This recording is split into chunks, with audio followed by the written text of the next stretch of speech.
Hello and welcome to another fabulous episode of Talk to the Fish, where we make diving education so clear you'd think you were breathing nitrox.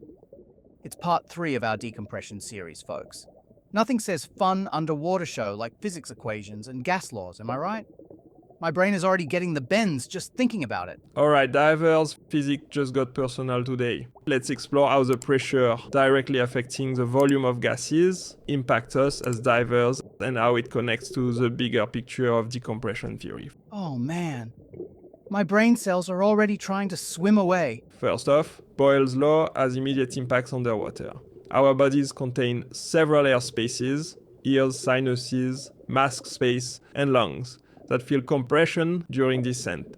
This pressure builds rapidly and creates discomfort. Discomfort? When my ears don't equalize, it feels as though a miniature pufferfish inflated behind my eardrum. To prevent those pains and potential injuries we call barotrauma, we must add air to those spaces. We are actively counteracting Boyle's law by equalizing the pressure inside with the water pressure outside. So we're essentially thumb wrestling with physics every time we descend? And physics doesn't play fair. That's right, and ascending brings different challenges. As pressure decreases, air in our lungs expands.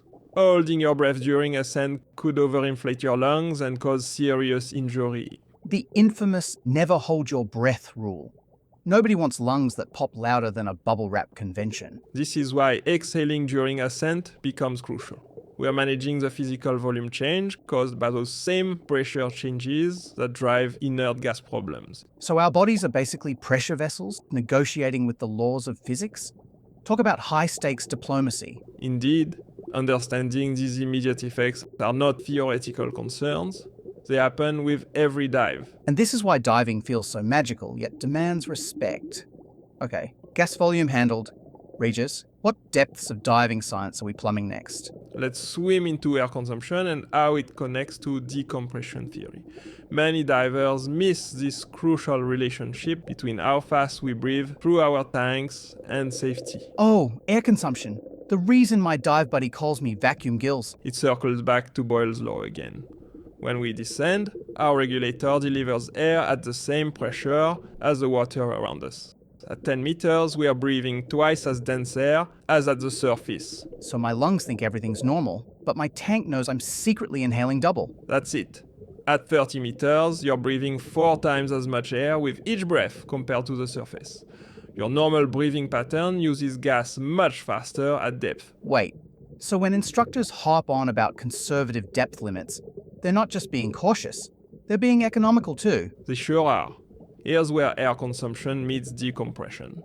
Faster air usage naturally limits our time at depth because we run out quicker, which means less nitrogen absorption. Mother Nature's built-in safety timer.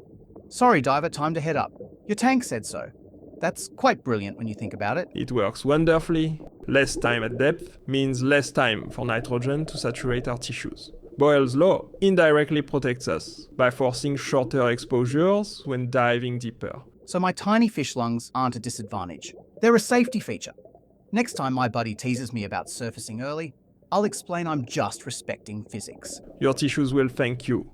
Many technical divers actually plan their dives with gas supply as the primary limiting factor, even before calculating decompression limits. So viewers, remember, perfect your buoyancy, monitor your consumption, and never argue with physics underwater, because physics always wins the rematch. Speaking of physics winning, Jack, we've covered how pressure affects gas volume and consumption, but now we need to tackle what happens to the actual gases in our tanks when they enter our bodies. Oh, now we're diving into the deep end. Well, Boyle's law explains gas volume changes, but it doesn't tell us what happens to nitrogen molecules when we breathe pressurized air.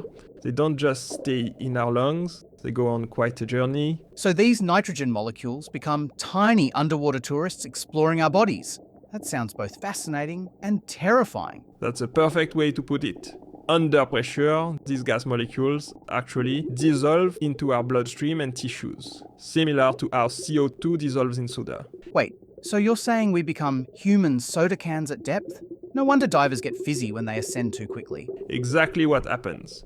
This dissolving process explains why nitrogen, which is harmless at the surface, can saturate our tissues underwater and potentially form bubbles during ascent. So it's not just about squeezing air spaces. Pressure actually forces gas molecules into our body tissues.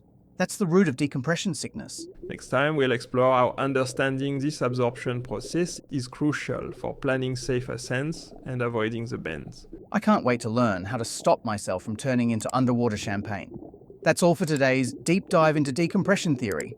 I'd say our show today was quite immersive, even if my questions sometimes seemed a bit shallow. About as shallow as your reef, Jack. Hee.